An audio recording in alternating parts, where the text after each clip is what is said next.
Sisters, back at it again with the Tenacious 10. How y'all doing? So I need all my drinkers to the front, please, because y'all went nuts over my first Black-owned video I did about 2 weeks ago. It was highlighting all the Black-owned brands that I've tried, that I like, that I'm really, stand behind, and y'all went nuts. I posted a video on TikTok. I think part 1 got like 50,000 views. Part 2 got like 400,000 views in less than 24 hours. So obviously y'all like to hear about Black-owned products. So I thought let's run it back for part 2 of a full video on YouTube. So here I am to talk about Black-owned wines, okay? Just Black-owned wines. And I do want to give you guys a full discretion, okay? Full discretion advised.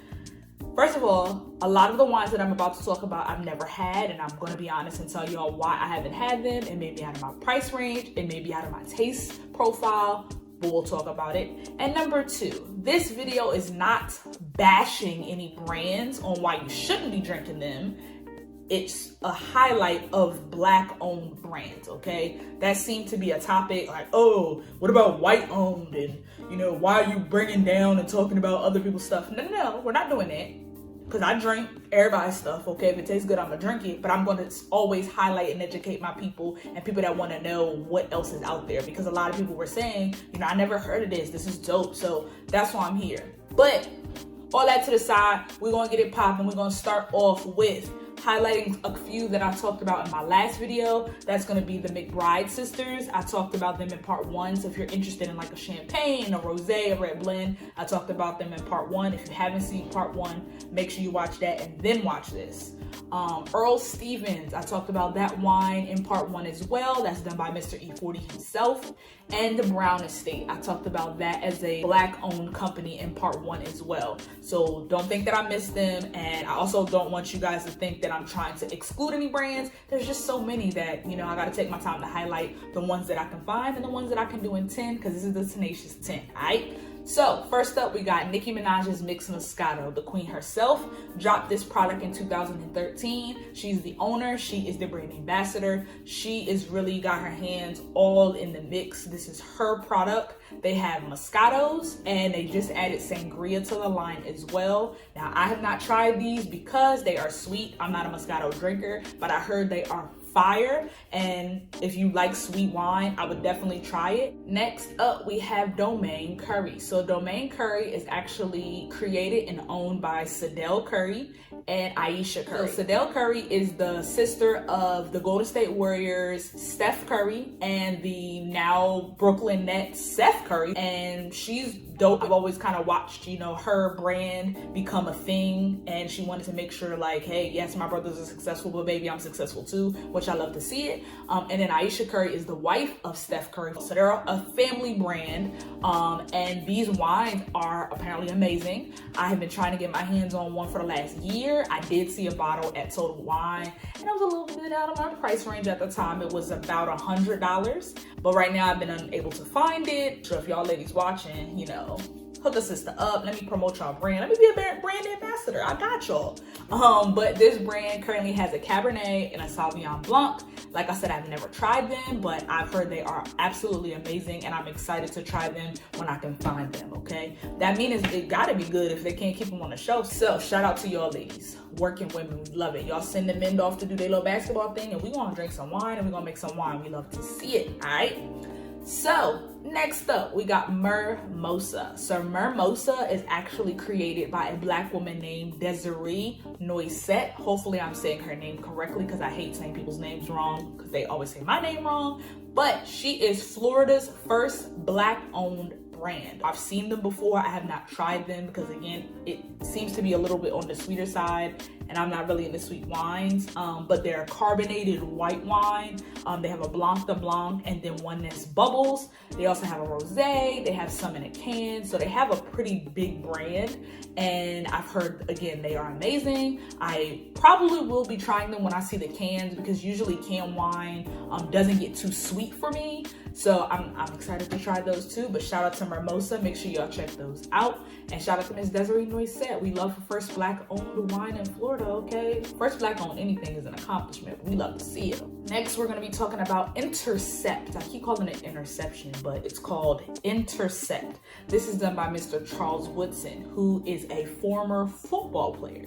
He played for the Oakland Raiders, and he said that when he was in town, he would go visit Napa Valley, which he started to really fall in love with wine, and that's where he created his product. He has a red blend, he has a Chardonnay, he has a Cabernet. I have not tried them. They're actually pretty new to me. We just got them at Total Wine maybe a week or two ago, so I haven't gotten a chance to try it, but I definitely will be trying it because it is more my speed. I definitely do love a good cab, so you know I'm gonna be trying that next.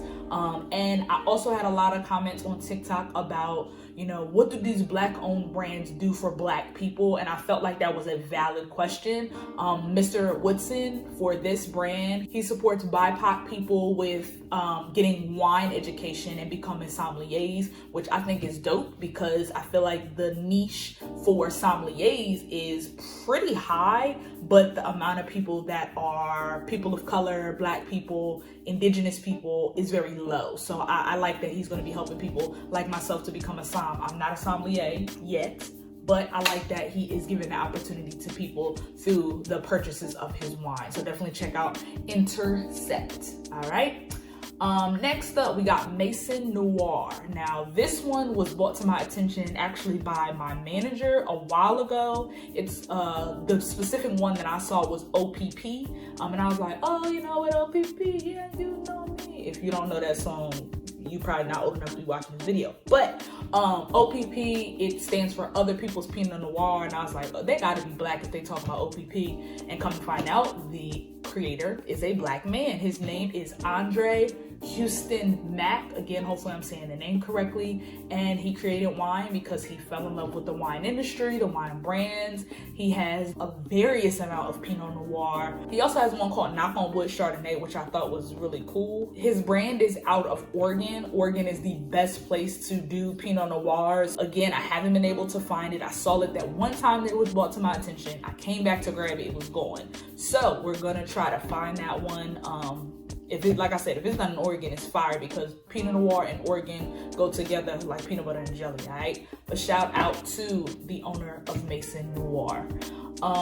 Next up, we got Abbey. This is the first black-owned winemaker in Oregon, and his name is Bertone Fosten. Again, hopefully I'm pronouncing the name correctly. He started his brand in 2008, and he has wines such as Chardonnays. He got some sweet wines, some Rieslings. He has basically what Oregon has to offer. He's doing everything that he's supposed to when it comes to what you should and shouldn't be making in Oregon, because some things don't really last with the temperature and the climate changes out there. This one I don't think is available in Texas, which is where I am right now. I have never seen it, but during my research I came across this, and the brand just seemed mad dope. All of the names of the wine seemed dope, so I was like, bet I gotta make sure I highlight this and see, you know, maybe they want to link up. We might be able to do something, get them out to Texas. So shout out to y'all. And last but not least, okay, we got Love Corkscrew. Now this one I seen before, and I didn't know that it was black owned. I had no idea. And again, during my research, it came up. I find it, grabbed it. So Love Corkscrew is done by a black woman named Krishawn Lampley. Again, hopefully I'm saying the name correctly. And she created this wine. She's from Chicago, and apparently she owned an art studio and it flooded. So this pushed her into the wine industry, and she wanted to try something that was more her passion, which ended up being wine. So she has Cabernets, she has sweet wine, she has Pinot Grigios. Her brand seems to really appease a lot of different types of drinkers, which I appreciate, because a lot of the times some brands are just going to be sweet and some brands are just going to be savory. And guess what, y'all? I got me a bottle, okay? So I'm going to be trying it. I haven't popped it open yet, but make sure you guys tune in next week. I will be opening it for you guys to see what it tastes like, see what it looks like. So again, join me next week. I will be opening the Queen Krishawn Lampley's Red Cabernet, and I'll let y'all know how I feel about it, because you know I'm always gonna give you my honest opinion. But I appreciate y'all. Happy Black History Month. Make sure y'all reach out to me on Instagram at Chef Tanae, on TikTok at Tenacious Fork. And if you need me for any reason, y'all know where to find me, okay? Make sure y'all like, subscribe, and comment below. If you have any that you recommend me trying, whether it's wine or alcohol, drop it below, baby. I'll look for it. If I can find it, I'ma drink it, okay? And if it's in a budget, because you know I can't be spending all the money like that. I spend too much as it is. But again, I appreciate y'all for pulling up on me this week, and I'll see y'all again next Wednesday to open some black owned wine. All right, love y'all. Keep drinking. Peace.